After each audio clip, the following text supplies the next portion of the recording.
स्वागत है आपको स्टडी लवर सुना में। पिछले क्लास में हम लोगों ने डिस्कस किया था कि किस तरीके से सांसद काम करती है, सांसद हम लोगों की क्यों ज़रूरत पड़ी थी और सांसद को कौन चलाते हैं, कौन प्रतिनिधि उसमें चुन के आते हैं और उनको कौन भेजा जाता है, वो किस तरीके से वर्क करते हैं, उनको किन किन पार्ट्स में डिवाइड किया गया था। आज हम लोग डिस्कस करने वाले हैं कि कानून की समझ। तो फ्रेंड्स, यहाँ पे किसी भी देश को चलाने के लिए या किसी भी राष्ट्र को या किसी भी स्टेट, डिस्ट्रिक्ट या किसी भी पंचायत को चलाने के लिए कानून की ज़रूरत पड़ती है। तो आज हम लोग कानून को डिस्कस करने वाले हैं। ठीक है फ्रेंड्स, सभी जानते हैं कि हर देश में अपने जगह पे कानून होते हैं। मताधिकार के कानून के विषय में सुने होंगे कि किस उम्र में कोई वोटिंग होगा, किस किस उम्र में वो वोट दे सकते हैं, किस उम्र में उसकी शादी होगी। तो ये सब जो है आप लोग खुद से सुने ही होंगे। कब किस उम्र में इंसान शादी कर सकता है, इन सब के लिए कानून बना हुआ है। इन सब के सारे कानून जो कहाँ बनाए जाते हैं, तो देश के लिए कानून जो है वो संसद में बनाए जाते हैं। इससे पहले वाले वीडियो हम लोग चर्चा कर दी थी। अगर पिछले वीडियो आप लोग नहीं देखे हैं तो हमारा वीडियो का लिंक जो है नीचे दिया गया, आप उसको देख सकते हैं फ्रेंड्स। ठीक है, उसके बाद में यहाँ पे देखेंगे देश में जितने भी कानून बनते हैं उन सब के बारे में यहाँ बताया गया है। तो अलग अलग देश में अलग अलग कानून है। हमारे देश में अलग कानून है, भारतीय देश जो यहाँ पे अलग कानून। अब ये समझेंगे यहाँ पे कि कानून जो बनाया जाता है ये कौन बनाते हैं, कानून के विषय में समझेंगे। जैसे कानून होता है क्या, किस उस पर लागू होता है, ये नया जो कानून है कैसे सामने आता है, किस तरीके से सांसद को पता चलता है कि हमें किस चीज़ पे, सब्जेक्ट पे, इस विषय पर कानून बनाना है। इसके बाद जो है कोई कानून जो होता है ये विवादास्पद भी होता है। इन सभी सिचुएशन में इन सबको हम लोग समझने वाले हैं। साथ में देखेंगे कि हमें, जब हम नागरिक हैं लोकतंत्र के, तो कानून के संबंध में क्या सोचना चाहिए, किस तरीके से रिएक्ट करना चाहिए, क्या क्या काम करना चाहिए, हमारा कर्तव्य क्या है, इन सभी को हम इसमें डिस्कस करेंगे। आइए अब हम चैप्टर को स्टार्ट करते हैं, देखते हैं इसमें सबसे पहले क्या है। तो इसमें सबसे पहले देखते हैं कि यहाँ पे जो है वो क्या कानून सब पर लागू होते हैं। तो यहाँ पे ये हम लोग डिस्कस करने वाले हैं। तो इस स्थिति को पढ़े और उसके बाद में नीचे दिए गए जो क्वेश्चंस है वो आपको डिस्कस करना है। इस पर हम लोग यहाँ पे ध्यान नहीं देंगे। तो सीधे सीधे कानून का उल्लंघन का मामला है। जैसे कि हम लोग पहले जो है वो पढ़ चुके हैं कि राष्ट्रवादी के बीच में इस बात पर पूरी सहमति थी कि स्वतंत्र भारत में सत्ता को के मनमाने इस्तेमाल से कोई गुंजाइश नहीं होनी चाहिए। इसीलिए उन्होंने संविधान के कई ऐसे प्रावधान जोड़े जो कानून पर आधारित शासन की स्थापना के लिए ज़रूरी था। इनमें सबसे महत्वपूर्ण प्रावधान था कि स्वतंत्र भारत में सभी लोग कानून को नज़र में बराबर होगी।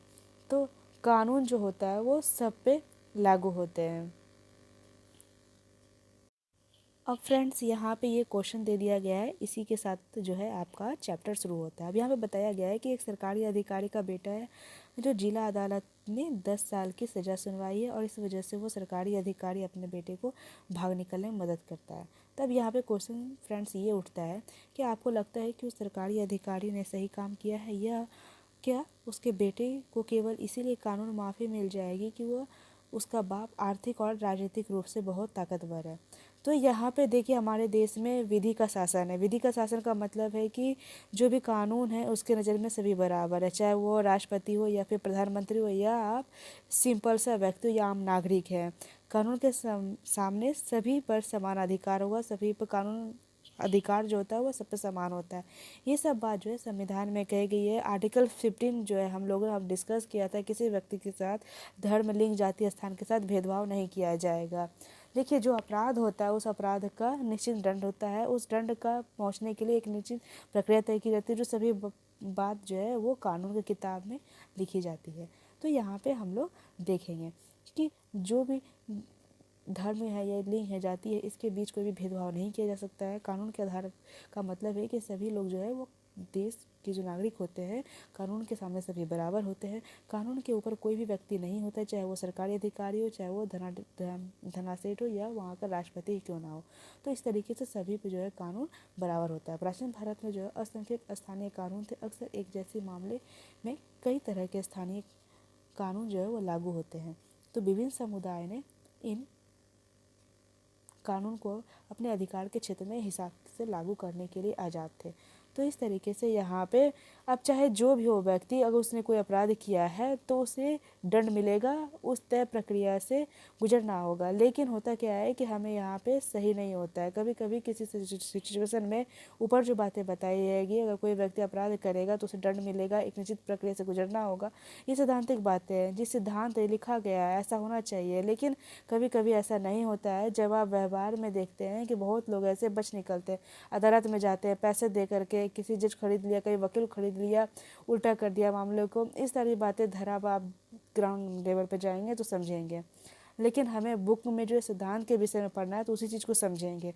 अगर कोई अपराध करेगा तो उसे दंड मिलेगा, एक तय प्रक्रिया से उसे गुजरना होगा, चाहे वो व्यक्ति कोई भी हो। देखिए यहाँ पे प्राचीन समय में जो बताया गया था, बहुत तरह कानून होते थे, जो स्थानीय कानून होते थे, अक्सर उन्हें भेदभाव किया जाता था, जो कि समुदाय जो थे उसके आधार पर किया जाता है।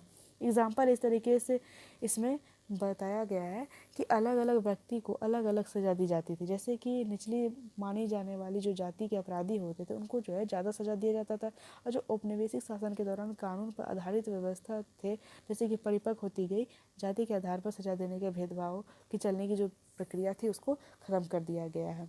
तो यहाँ पे ये जो है ना भेदभाव पर आधारित है, जो कि अभी बहुत ज़्यादा कम हो गया। जैसे ही ब्रिटिश शासन आई, औपनिवेशिक शासन आई, तो ये जो है ना काफ़ी हद तक कम होते गया। तो ब्रिटिश लोगों ने एक तरीके से काम करने शुरू किया, मतलब आप कह सकते हैं कि ब्रिटिश शासन आने पर जो है ये ख़त्म होते गया। पारंपरिक तरीका जो था, भेदभाव पर आधारित जो था स्थानीय कानून था, जो तो ख़त्म होने लगा। लेकिन ऐसा नहीं है कि ब्रिटिश लोग ने पूर्ण रूप से शासन का शुरुआत किया था। हालांकि यहाँ पे विवाद भी है अभी कि ब्रिटिश ने कानून की शुरुआत जो है वो अच्छे से की या नहीं। कुछ लोगों का मानना है कि, कुछ ने माना है कि नहीं की है। लेकिन सच देखा जाए तो हम यहाँ पे कह सकते हैं कि सिद्धांत की शुरुआत के तौर पर जो है वो ब्रिटिशर्स ने की थी, लेकिन पूर्ण रूप से कानून की जो शुरुआत है वो ब्रिटिशर्स ने की थी, क्योंकि ब्रिटिश जो है वो अपने फ़ायदे के लिए काम करता था, रूल लाता था, कानून बनाता था। इस तरीके से जो है यहाँ पे एक कानून के बारे में बताया गया है, जो कि 1870 का राजद्रोह जो है एक्ट अंग्रेजी शासन के मनमानेपन का मिसाल था। इस कानून में राजद्रोह का परिभाषा बहुत व्यापक थी। इसके मुताबिक अगर कोई भी व्यक्ति ब्रिटिश सरकार का विरोध या आलोचना करता था तो उसे मुकदमा चलाए बिना ही गिरफ्तार कर लिया जाता था। तो भारतीय राष्ट्रवादी अंग्रेजों द्वारा सत्ता के इस मनमाने इस्तेमाल का विरोध और उसकी आलोचना करते थे। अपनी बातों को मनवाने के लिए वो जो है बहुत सारे संघर्ष उनको करना पड़ा था। यह समानता का संघर्ष था। इसके लिए कानून का ऐसा मतलब नियम नहीं है कि जिनका पालन करना उनकी मजबूरी है। ठीक है फ्रेंड्स, तो यहाँ पे जो है तरीके से आप कह सकते हैं कि जो ब्रिटिश है वो अपने फ़ायदे के लिए ही ऐसा कानून बनाता था। तो उस समय जो है ना बहुत ज़्यादा उस समय संघर्ष भी किया गया था, विरोध प्रदर्शन भी किया था। इस समानता के संघर्ष के नाम से भी जाना जाता है। ठीक है, तो लोग जो है इसके अलावा जो है ब्रिटिश के शासन के अंतर्गत जो है बहुत ज़्यादा संघर्ष किए थे। उसके बाद जो है ऐसे भारतीय कानून विशेषज्ञ अपने देश के लोगों के अधिकारी के हिफाजत के लिए कानून का इस्तेमाल करने लगे। भारतीय न्यायाधीश भी फैसले लेने में पहले से ज़्यादा भूमिका निभाने लगे थे। इस प्रकार औपनिवेशिक शासन के दौरान कानून के शासन में विकास कर्म में यहाँ के लोगों की कई तरह की अपना योगदान भी दे रहे थे। तो कानून व्यवस्था में भागीदारी भी किया। धीरे धीरे कानून व्यवस्था जो सामने आने लगा, लोग मुखर होने लगे, समझदार होने लगे। कई सारे जो लोग जो थे वो बाहर जाकर के, इंग्लैंड जाकर के पढ़ाई करने लगे थे और फिर अपने देश में आकर के शासन करने के, न्यायालय में भाग लेने लगे, जज बनने लगे, वकील बनने लगे। इन सब से क्या हुआ कि थोड़ा सा बहुत कुछ जो है मामला साफ होते गया। कानून के मामले में अब उतना भेदभाव नहीं रह गया। अब भारत के लोग भी जो है समझदार हो गए थे, बहुत ज़्यादा बुद्धिजीवी हो गए थे उस समय से लोग। तो यहाँ पे अब हम यहाँ पे देखेंगे जब देश हमारा आज़ाद हो जाता है उसके बाद जो सिस्टम था वो क्या था। तो हमारे प्रतिनिधि जो थे, वो कैबिनेट जो थे, वो देश के लिए कानून बनाने लगे थे। हर साल जो है वो प्रतिनिधि नई कानून बनाते थे और कई पुराने कानून जो थे उनको संशोधन करते थे। तो ये हम लोग क्लास 6 में पढ़ चुके हैं कि 2005 का जो हिंदू उत्तराधिकारी संशोधन कानून के बारे में भी हम लोग पढ़ चुके हैं। इस नए कानून के मुताबिक जो था बेटे बेटियों और उनके माँ तीनों को जो है परिवार को संपत्ति में बराबर हिस्सा मिलता था। इसी प्रकार से जो प्रदूषण को नियंत्रित करने वाला रोजगार मुहैया कराने के लिए भी नए कानून बनाए गए थे। लोगों को निर्णय पर केस पहुँचते थे वहाँ पे एक नया कानून की ज़रूरत थी। वे कानून को प्रस्ताव किस तरीके से पेश करते थे इसके बारे में हम लोग आगे पढ़ेंगे फ्रेंड्स। तो उसके बाद यहाँ पे देख सकते हैं कि एक एक नए कानून किस तरीके से यहाँ पे बनाया जाता है। इसको पढ़ने से पहले हम लोग ऊपर एक बार देख लेते हैं। यहाँ पे हालांकि जालियांवाला बाग हत्याकांड है उसको यहाँ पे समझाया गया है कि रॉलेट एक्ट जो है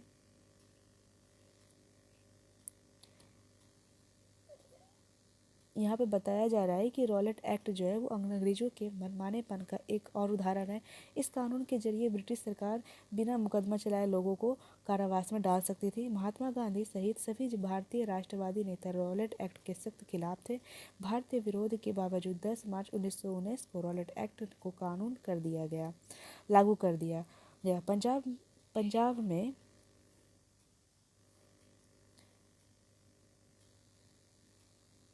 पंजाब में इस कानून का भारी पैमाने पर विरोध होता रहा। इसी क्रम में 10 अप्रैल को डॉक्टर सत्यपाल और सैफुद्दीन किचलू को गिरफ्तार कर लिया गया और इस नेताओं की गिरफ्तारी के विरोध में 13 अप्रैल को अमृतसर में जलियांवाला बाग में एक सभा आयोजन किया गया। जिस समय यह सभा चल रहा था उसी समय जनरल डायर ब्रिटिश फौज की टुकड़ियों के साथ बाग में दाखिल हुआ। उसने बाहर निकलने का रास्ता बंद करके अब चेतावनी दे दिया कि लोगों का अंधाधुंध गोलियां चलवा दी। इस हत्याकांड में कई 100 लोग मारे गए और असंख्यक जख्मी हो गए। मरने और घायल होने के वाले बहुत से औरतें और बच्चों भी थे। इस पेंटिंग में जो है जलियांवाला बाग जनसंहार के समय हुई गोलीबारी का एक दृश्य दिखाया गया फ्रेंड्स, आप लोग यहाँ पे देख सकते हैं। ठीक है,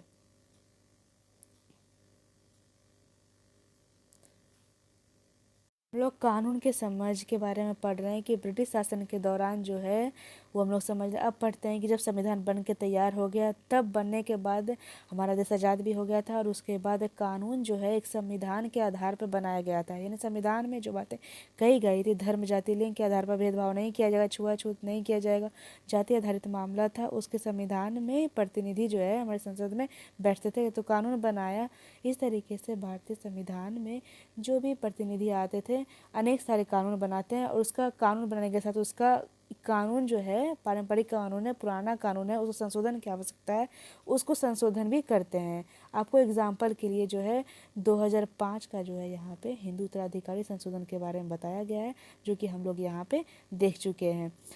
ठीक है, देखेंगे कि नए कानून जो है वो किस तरीके से बनते हैं, किस तरीके से बनाए जाते हैं। कोई भी कानून देखिए बनता है यहाँ पे तो हमारे संसद में बनता है। तो कोई भी कानून बनाने के लिए सबसे पहले क्या किया जाता है, क्या प्रोसेस होता है, ये कानून बनने का जो है वो 2 तरीका है। हम लोगों ने संसद में ही डिस्कस किया था कि किस तरीके से कानून बनाया जाता है। पहला राज्यसभा है और दूसरा लोकसभा में बनाया जाता है। ठीक है, लोकसभा में बनाया जाता है तो यहाँ पे कानून जो है संविधान में जो सारी बातें दी गई उसे पढ़ के समय से ज़रूरत पड़ने पर हमारे जनप्रतिनिधि है संसद में बैठते हैं, वो प्रस्ताव रखते हैं और हमारे कानून बनाए जाते हैं। दूसरा तरीका होता है कि समाज की ज़रूरत को समझ कर भी कानून बनाया जाता है। एग्जाम्पल के लिए अभी हम लोग समझ सकते हैं कि समाज की ज़रूरत है कि जो संपत्ति का बंटवारा है वह पुरुष के साथ साथ बेटियों को भी शासित किया जाए, माँओं को भी दिया जाए। तो सरकार जो है समाज के सिचुएशन को समझ करके ऐसा कानून बनाया जाती है और उस कानून में जो है वो संशोधन करती है। आपको एग्जाम्पल में घरेलू हिंसा जो कानून को रोकथाम के लिए 2006 में जो रोकथाम की गई थी उसको समझाया गया है और इस कहानी के माध्यम से हम लोग आगे समझेंगे आगे कि किस तरीके से जब लोगों को समस्या हुई तो जब लोग जो है वहाँ पे परिवार का पुरुष जो है वो आमतौर पर पति और घर की किसी औरत जो आमतौर पर पत्नी होती है वो साथ में मारपीट करता था, उसे चोट पहुँचाता था, हर्ट करता था, फिर मारपीट करके चोट की धमकी देता था और सामान्यतः घरेलू हिंसा कहा जाता है। तो औरत को यह नुकसान शारीरिक मारपीट या भावनात्मक शोषण के कारण पहुँच सकता है।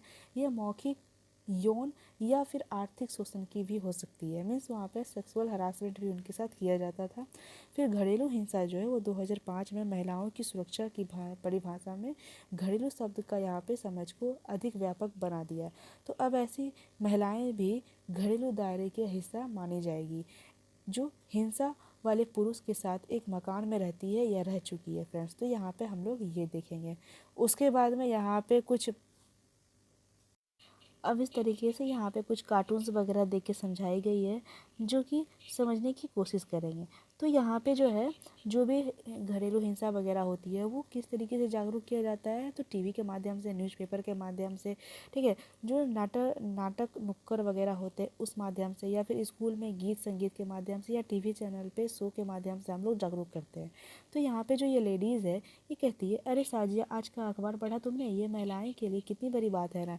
तो ये कहती है कि महिलाओं के लिए ही क्यों, हिंसा मुक्त परिवार तो सबके लिए ही अच्छा है। देखो ना कुसुम, इस कानून को बनने में कितना वक्त लग गया, बल्कि पहले तो हमें नए कानून की ज़रूरत ही साबित करनी पड़ती थी। तो कहती है कुसुम और साजिया एक महिला है जो संगठन की सदस्य होती है, उन्हें बस सफ़र की एक एक कड़ी याद है। तो यहाँ पे ये दिखाया गया है। उसके बाद यहाँ पे ये बताया गया है कि मुझे सलाह चाहिए, मेरा आदमी मुझे पीटता है, मैंने अभी तक किसी से यह बात नहीं कही है, मुझे बड़ी शर्म आती है, पर जब बर्दाश्त नहीं होता लेकिन मेरे पास कोई चारा भी नहीं है, मैं कहाँ जाऊँ। इस तरीके से ये जो है महिलाएं यहाँ पे जा कर के संगठन में कहती है। तो फिर ये कहती है कि मेरा बेटा और बहू मुझसे बहुत बुरा बर्ताव करते हैं, बहुत बुरा भला कहते हैं, मुझे मेरे बैंक खाता का भी इस्तेमाल नहीं कर सकती है, तो ये चाहे मुझे तो घर से निकाल सकते हैं। इस तरीके से जो बूढ़ी माँ है वो ये संगठन में कहने के लिए आती है।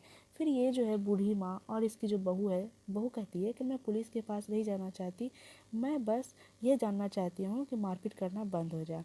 और माँ जो है ये कहती है कि मैं बस ये चाहती हूँ कि मुझे मेरे घर से ना निकाला जाए। तो ये लेडीज़ कहती है बदकिस्मत से मौजूदा कानून फौजदारी कानून है, उसमें दिए दोनों रास्ते मुमकिन नहीं है।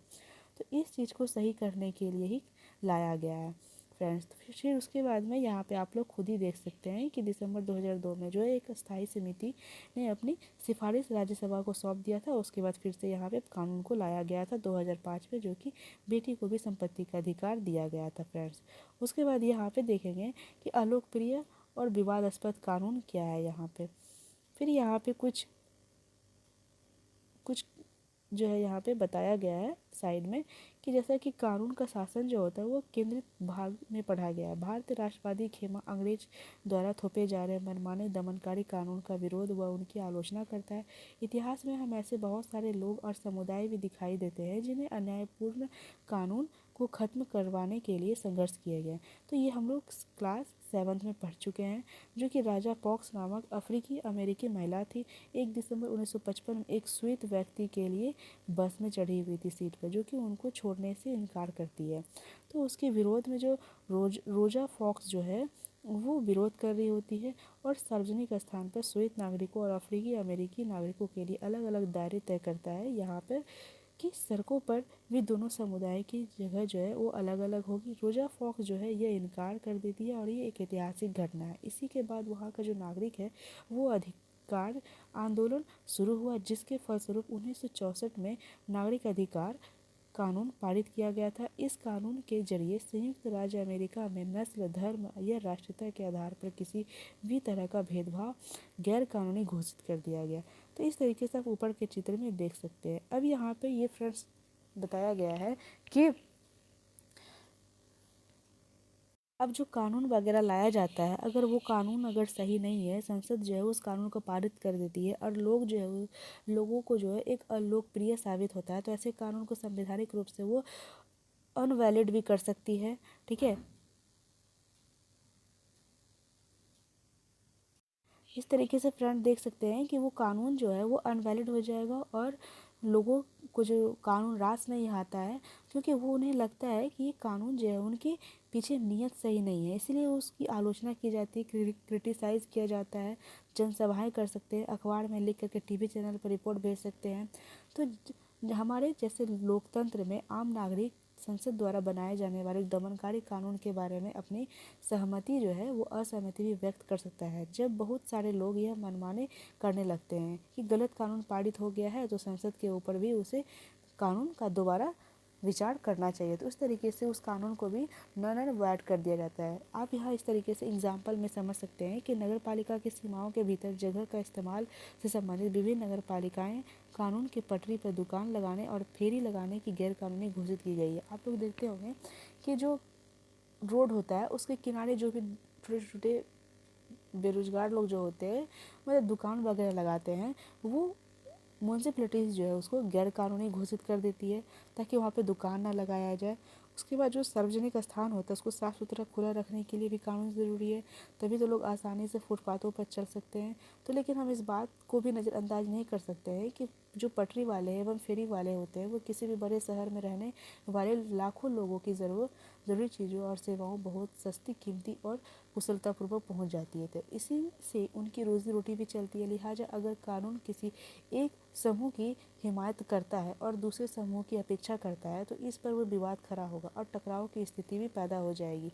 तो जो लोग सोचते हैं कि संबंधित कानून सही नहीं है, तो इस तरीके से इसमें बताया गया है। अब यहाँ पे देखेंगे हम लोग कानून व्यवस्था को सही करने के लिए न्यायालय की भी व्यवस्था किया गया है, कोर्ट का व्यवस्था किया गया है। इस तरीके से लोग जो होते हैं वो प्रोटेस्ट करते हैं। यहाँ पे जो दिखाया गया है लोग किस तरीके से प्रोटेस्ट करते हैं फैसला के लिए, जो हम लोग कहाँ जाते हैं, अदालत में जाते हैं। यदि अदालत को ऐसा लगता है कि कानून जो है वो संविधान के विरुद्ध है तो वो संशोधन कर सकती है और उस कानून को रद्द भी कर सकती है। यहाँ पे कुछ दिखाया गया है किस तरीके से लोग जो है अपनी बातों को रखते हैं सरकार के सामने में। फिर इस बात का जो है ध्यान रखना चाहिए कि नागरिक के रूप में हमारी भूमिका जो होती है वो प्रतिनिधि के चुनावों के साथ ख़त्म नहीं होती। इसके बाद भी हम अखबार हो गया, जनसंचार के माध्यम के जरिए जो है इस बात पर हम लोग नज़र रखते हैं कि हमारा संसद जो है वो क्या कर रहा है। अगर हमें लगता है कि वे सही नहीं काम कर रहा है तो उसकी आलोचना भी हम लोग करते हैं, क्रिटिसाइज़ करते हैं। इस प्रकार से हम इस बात पर सदा ध्यान रखना चाहिए कि लोगों की जितनी हिस्सेदारी होगी, जितना उत्साह होगा, वो जितना जुड़ेंगे उतना ही संसद को अपना काम करने का सही ढंग मिलेगा। तो फ्रेंड्स आज हम लोग ये डिस्कस किए और उसके बाद में यहाँ पे कुछ की पॉइंट्स है जो कि आप लोग खुद भी देख सकते हैं क्योंकि मैं इसको अच्छे से डिस्कस कर चुकी हूँ। वीडियो को लाइक, शेयर और सब्सक्राइब करें। मिलते हैं नेक्स्ट वीडियो में, तब तक के लिए bye bye and take care.